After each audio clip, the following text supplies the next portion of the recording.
ज्ञान संजीवनी फर्स्ट पे। और आज Gala model question paper standard 12th का जो गाला मॉडल क्वेश्चन पेपर है, ठीक है, section C do as directed से रिलेटेड जितने भी क्वेश्चन है उसको हम सॉल्व करने जा रहे हैं।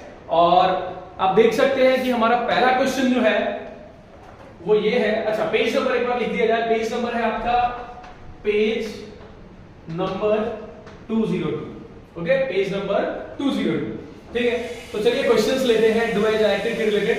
तो हमारा पहला क्वेश्चन है, it was an extra ordinary thing in those days. It was an extra ordinary thing in those days. Okay, तो इस सेंटेंस को हमें क्या करना है, एक्सक्लेमेटरी में कन्वर्ट करना है। तो यहां पे आप देख सकते हैं कि ये सेंटेंस जो है वो हमारा असर्टिव सेंटेंस है। ओके, ये सेंटेंस आपका असर्टिव है और असर्टिव से हमें क्या करना है, इसको एक्सक्लेमेटरी में कन्वर्ट करना है, ठीक है। तो असर्टिव सेंटेंस को एक्सक्लेमेटरी में कन्वर्ट करने के लिए क्या क्या करना पड़ता है, ठीक है। तो असर्टिव से एक्सक्लेमेटरी में कन्वर्ट करने के लिए जो भी रूल्स वगैरह है, ठीक है, तो इसको हम फॉलो करेंगे।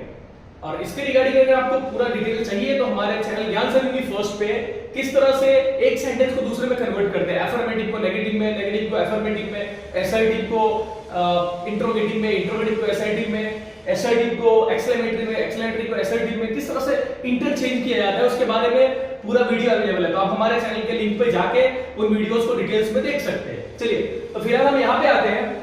तो it was an extra ordinary thing in those days, ठीक है। इस तरह के सेंटेंस को जब हम एक्सक्लेमेटरी में कन्वर्ट करते हैं तो हम हाउ व्हाट जैसे वर्ड का यूज करते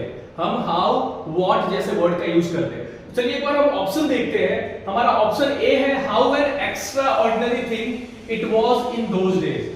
how an extra ordinary thing it was in those days, ठीक है। इस तरह के सेंटेंस को जब हम एक्सक्लेमेटरी में कन्वर्ट करेंगे तो यहां पे हाउ से ज्यादा एप्रोप्रिएट होता है व्हाट का यूज करना। तो पहला वाला जो ऑप्शन हाउ वाला है, this is not appropriate. Second पे चलते हैं, what an extra ordinary thing it was in those days. What an extra ordinary thing it was in those days, ठीक है। चलिए इसको एक बार हम कंसीडर करके चलते हैं, ठीक है। एग्जैक्टली यहां पे क्या हुआ है कि ये सेंटेंस जो एक्सक्लेमेटरी में है, व्हाट से स्टार्ट किया गया है और इट वाज है। वाज इट अगर होता तो गलत हो जाता। मैंने आपको बताया है कि एक सिंपल डिफरेंस होता है इंट्रोगेटिव में और एक्सक्लेमेटरी में। अगर सब्जेक्ट से पहले हेल्पिंग वर्ब आ जाए तो वो होगा आपका इंट्रोगेटिव सेंटेंस, और सब्जेक्ट के बाद हेल्पिंग वर्ब आ रहा है तो वो है एक्सक्लेमेटरी सेंटेंस, ठीक है। तो यहां पे अगर आप देखेंगे तो ऑप्शन बी को हम कंसीडर करके चलते हैं कि हम इसको लेंगे। Option C, what an extraordinary thing was in those days, ठीक है। वाज है, इट का यूज नहीं किया है, ठीक है। तो हमें कोई यहां पे रीजन मिल नहीं रहा है जिसकी वजह से हम इट को स्किप करें, ठीक है। इट यहां पे रखना ही पड़ेगा। यहां पे थर्ड सेंटेंस में इट को स्किप किया गया है, तो ये ऑप्शन सी जो है वो गलत है। और option D, what an extraordinary thing it was in those days, अगर आप देखेंगे यहां पे तो आपका ऑप्शन बी एंड डी जो है, एकदम सेम है। मैं आपको बताऊं तो यहां पे प्रिंटिंग मिस्टेक हुआ है। इसी तरह का सेम क्वेश्चन जो है वो अगर आप देखेंगे तो गाला मॉडल क्वेश्चन पेपर 5 में इसी तरह का सेम टू सेम सेंटेंस है, ठीक है। इसी तरह का सेम टू सेम क्वेश्चन है, it was an extraordinary thing in those days. आप पेपर नंबर 5 पे आइए तो पेपर नंबर 5 में क्वेश्चन नंबर 57 है, 209 पेज नंबर पे पेपर नंबर 5 है। अभी हम पेपर नंबर 4 सॉल्व कर रहे हैं। पेपर नंबर 5 में भी सेम यही क्वेश्चन रिपीट हुआ है, लेकिन वहां पे ऑप्शन लोगों ने सही दिया है। उन्होंने देखिए ऑप्शन बी और डी वहां पे देखिए, what an extraordinary thing it was in those days, and D में what an extraordinary thing was it in those days. तो आप देख सकते हैं यहां पे कि इस क्वेश्चन नंबर 4 में जो ऑप्शन बी एंड डी है वहां पे थोड़ा प्रिंटिंग मिस्टेक है, ठीक है। क्वेश्चन नंबर बी और डी जो है वहां पे प्रिंटिंग मिस्टेक।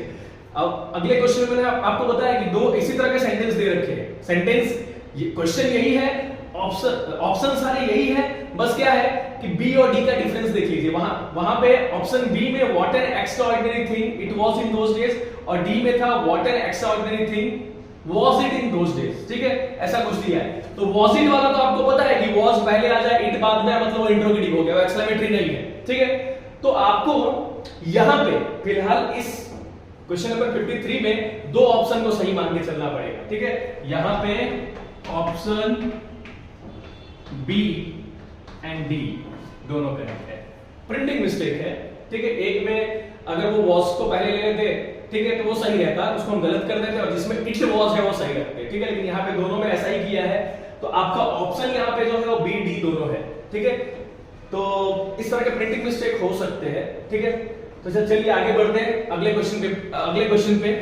तो हमारा अगला क्वेश्चन जो है वो क्वेश्चन नंबर 54 पेज नंबर 202 पे, Muzaffarpur lawyers called on Gandhi ji to brief him, ठीक है। Muzaffarpur lawyers called on Gandhi ji to brief him, ठीक है। मुजफ्फरपुर के लॉयर्स ने गांधी जी को मतलब गांधी जी ने उनको बुलाया ब्रीफ करने के लिए केस के बारे में। आपको पता है कि ये चैप्टर जो है इंडिगो वाला चैप्टर है, उससे क्वेश्चन है, ओके।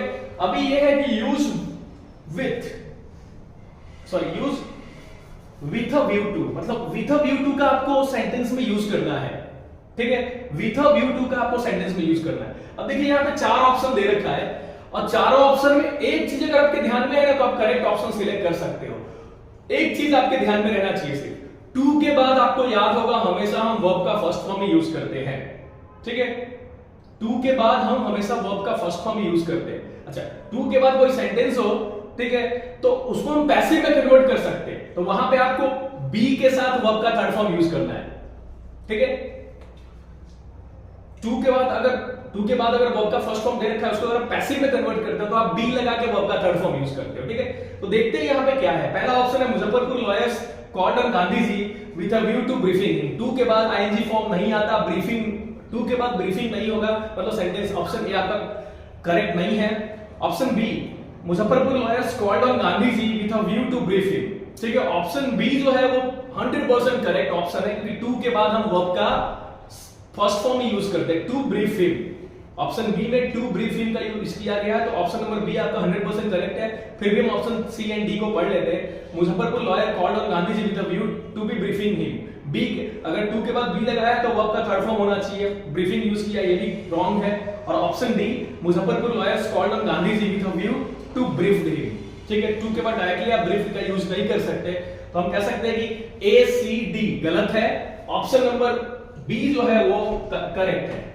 ऑप्शन बी जो है वो करेक्ट है। तो आप देख सकते हैं कि यहाँ पे एक चीज आपके दिमाग में सिर्फ है, और उसकी वजह से आपको करेक्ट आंसर मिल गया कि टू के बाद हमें क्या लगाना है। टू के बाद वर्ब का फर्स्ट फॉर्म ही आता है, ओके। आगे बढ़ते हैं। ओके, अगला क्वेश्चन जो है वो हमारा है, in those days the Ramjo iron mill was owned by a very prominent iron master, ठीक है। चेंज द वॉइस, यहाँ पे वॉइस चेंज करना है। सबसे पहले आपको सेंटेंस को देख के ये पता करना है कि ये सेंटेंस जो है हमारा वो एक्टिव में है या पैसिव में है। तो आप सिंपली यहाँ पे देख सकते हो कि was के साथ वर्ब का थर्ड फॉर्म यूज किया गया है। आपको पता है कि is, am, are, was, were, इन सब के साथ कभी भी एक्टिव वॉइस में, एक्टिव वॉइस मतलब क्या होता है, टेंसेस के जो नॉर्मल सेंटेंस होते हैं वही एक्टिव वॉइस होते हैं, ठीक है। कभी भी एक्टिव वॉइस में was, is, इन सब के साथ वर्ब का थर्ड फॉर्म नहीं आता है। तो आपको सिंपली आइडिया हो गया कि ये सेंटेंस जो है वो पैसिव में है। और दूसरा बाय का यूज हुआ है, तो बाय आपको पता ही है पैसिव में यूज करते हैं। अब हमें पहचानना ये है कि ये सेंटेंस जो पैसिव में है वो किस टेंस का सेंटेंस है, वो किस टेंस का सेंटेंस है जिसको पैसिव में कन्वर्ट किया गया। तो आपको पता है कि was, were, was और were के बाद वर्ब का थर्ड फॉर्म दे रखा हो, बस इतना ही याद रखना है, ठीक है। पूरा रूल आपको याद रखना है कि object plus was, were plus V3 plus by plus subject, ठीक है। ये पूरा याद नहीं रखना है, आपको सिर्फ ये देखना है कि was, were के साथ वर्ब का थर्ड फॉर्म है, बीच में being नहीं लगा हुआ है, मतलब ये जो है वो सिंपल पास्ट का है। तो हमें क्या करना है, इस सेंटेंस को एक्टिव में कन्वर्ट कर देना है, और एक्टिव में कन्वर्ट करने में क्या करना है, सिंपल पास्ट का एक्टिव रूल जो है, एक्टिव रूल मतलब टेंसेस वाला रूल जो है वो फॉलो करना है। तो सिंपल पास्ट का टेंसेस वाला रूल क्या है, तो है subject plus V2 plus object, subject plus V2 plus object. तो हम देख लेते हैं यहां पे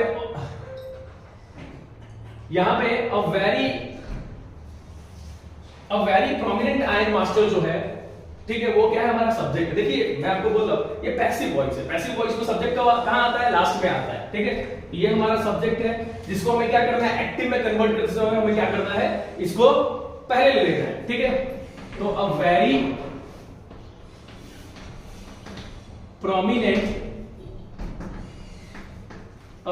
प्रोमिनेंट आयरन मास्टर, ठीक है। ये हो गया हमारा सब्जेक्ट। सब्जेक्ट के बाद हमें क्या लिखना है, डायरेक्टली V2 लिखना है।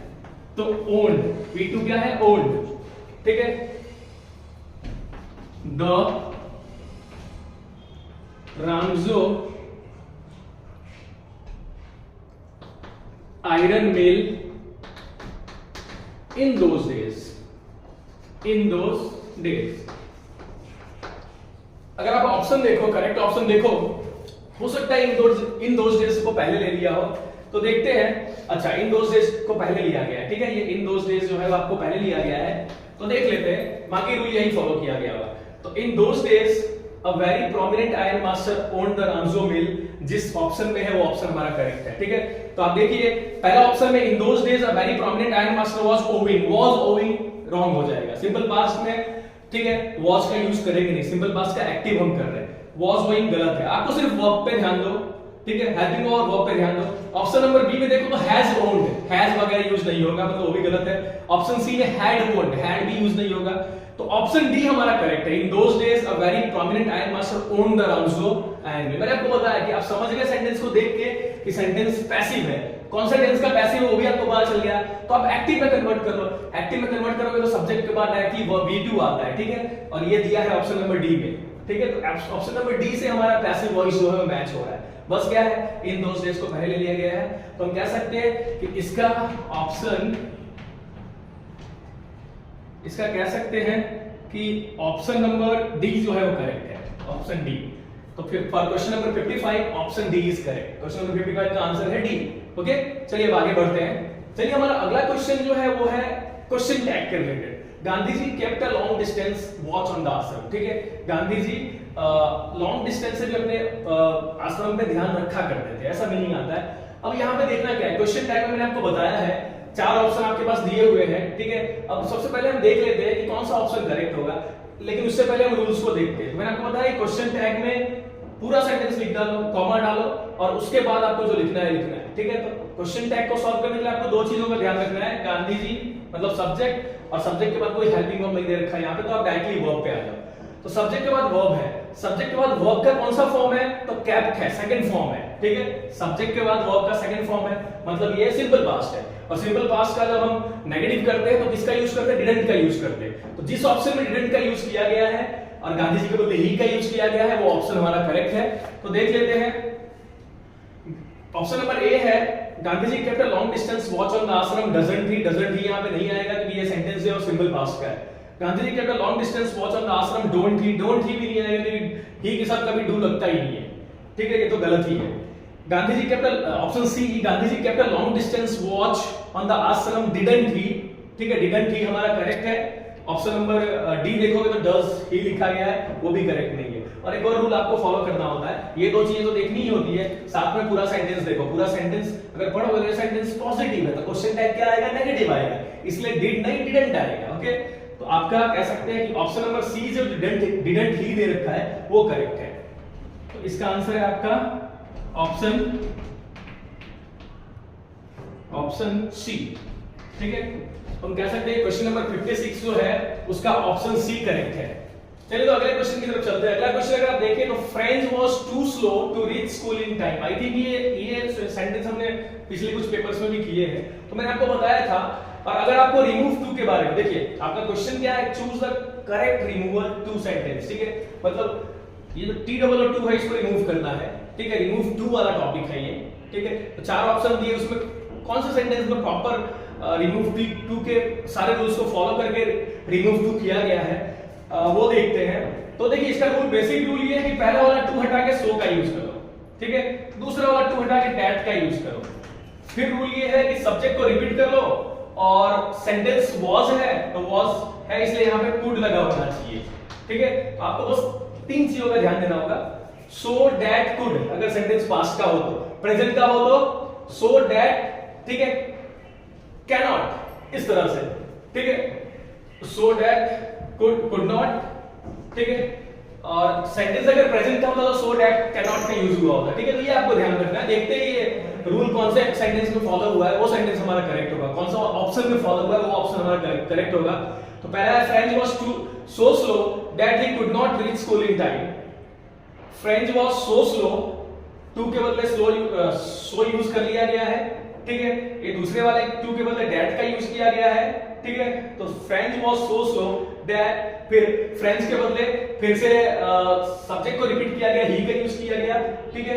ही, उसके बाद यूज है कुड नॉट का भी यूज किया है, रीच स्कूल इन टाइम। मैं आपको बोलूंगा हमें बाकी के तीन ऑप्शन देखने की जरूरत ही नहीं है, ठीक है। यहाँ पे पूरे का पूरा रूल सेटिस्फाई हो रहा है, मतलब हमारा ऑप्शन ए जो है वो करेक्ट है, ठीक है। बस इतना ओवर कॉन्फिडेंट नहीं रहना है, ठीक है। अगर आपको रूल्स अच्छे से आता है तभी आप ओवर कॉन्फिडेंट रहो, ठीक है। यहाँ पे मैं आपको 100% श्योरिटी के साथ बोल सकता हूँ कि ऑप्शन नंबर ए जो है वही करेक्ट है, क्योंकि ऑप्शन बी देखिए, French was so slow to reach school in time, ठीक है। सो का यूज किया है, दैट का यूज नहीं किया है। French was so slow that he could reach school in time.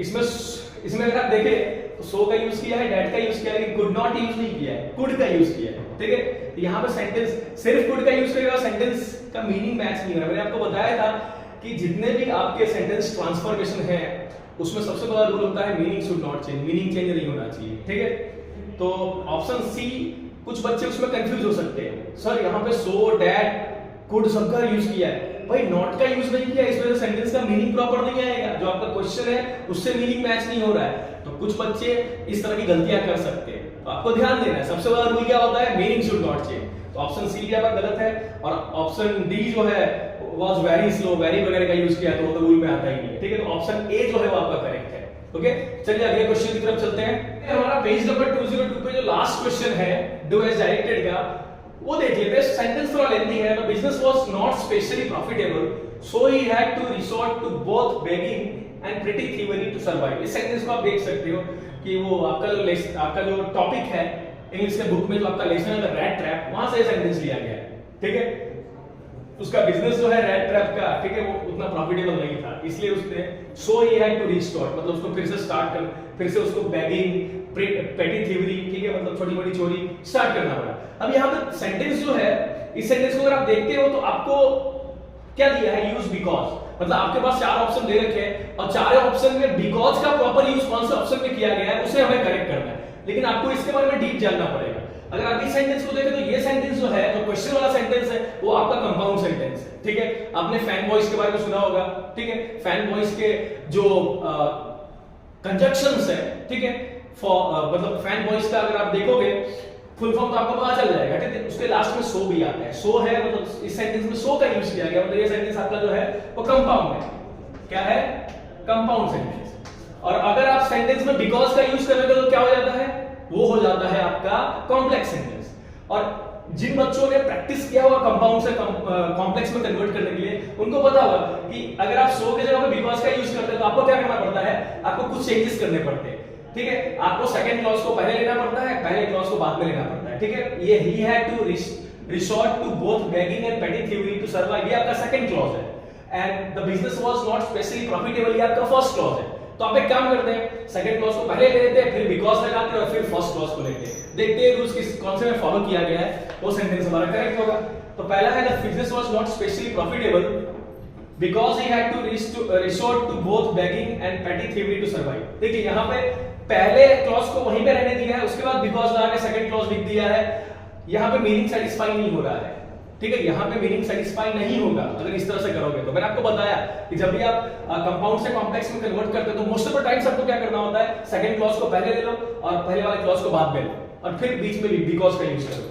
तो वो पहले वाले सेंटेंस, पहले ऑप्शन में रूल को फॉलो नहीं किया गया है, तो मीनिंग एक्जेक्टली मैच नहीं होगा, मतलब ऑप्शन ए जो है वो आपका करेक्ट नहीं है। Option B, because the business was not specially profitable so he, मतलब एक ही सेंटेंस में बिकॉज और सो दोनों का यूज किया गया और बिकॉज से सेंटेंस को स्टार्ट किया गया है, तो मैं कहूंगा ये ऑप्शन बी जो है वो आपका इनकरेक्ट है, रॉन्ग है। ऑप्शन सी पे आते हैं, he had to resort to both begging and petty thievery to survive because the business was not specially profitable, ठीक है।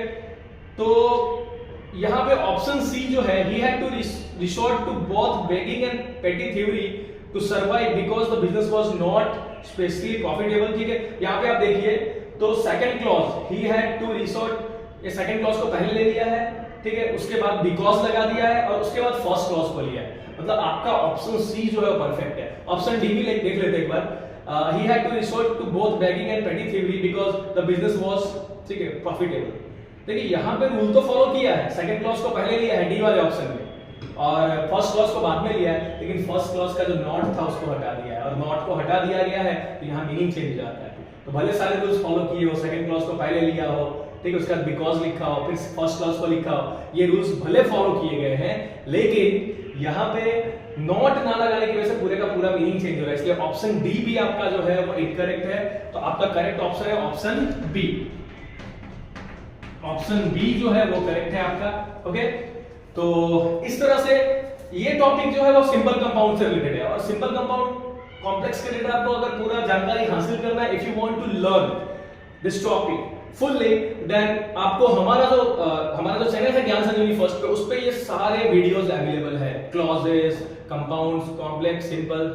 आप यहाँ पे देख सकते हैं कि भले मैंने आपको बताया कि ऑप्शन सी आपका करेक्ट है, लेकिन गलती से मुझे ऑप्शन बी लिखा गया है, ठीक है, तो ये करेक्शन मैं कर देता हूँ, ठीक है। ऑप्शन सी मैंने आपको बताया था ये करेक्ट है। मैंने बताया कि ऑप्शन सी में फर्स्ट क्लॉज को, सेकंड क्लॉज को पहले लिया गया और फर्स्ट क्लॉज को बाद में लिया गया और बिकॉज का यूज किया गया, ठीक है। तो इस तरह से ऑप्शन सी हमारा करेक्ट है। मैंने गलती से मैं आपको बता रहा था कि ऑप्शन सी ही करेक्ट है, लेकिन गलती से मेरे ऑप्शन बी लिखा गया, ठीक है। तो आपको यहाँ ध्यान देना है, ऑप्शन सी आपका करेक्ट है। ओके, तो सिंपल कंपाउंड कॉम्प्लेक्स से रिलेटेड जो भी वीडियोस हैं, ठीक है, वो हमारे चैनल ज्ञान संजीवनी फर्स्ट पे मिल जाएगा आपको, आप डिटेल में जानकारी हासिल कर सकते हो। ओके, तो इस तरह के वीडियोस देखने आप, आई थिंक आपको ये एक्सप्लेनेशन के साथ जो मैं आपको क्वेश्चन सॉल्व करा रहा हूँ, ग्रामेटिकल क्वेश्चन, वो सॉल्व करने में मजा आ रहा होगा। और मैं आपको बोला है कि इस तरह के क्वेश्चंस अगर आते हैं तो 100% आप उसको करेक्ट तरीके से सॉल्व कर पाओगे। तो इस तरह के वीडियोस को देखने के लिए हमारे चैनल ज्ञान संजीवनी फर्स्ट को सब्सक्राइब कीजिए, वीडियो को लाइक कीजिए, शेयर कीजिए। शेयर करोगे डेफिनेटली आपका नॉलेज बढ़ेगा। Thank you.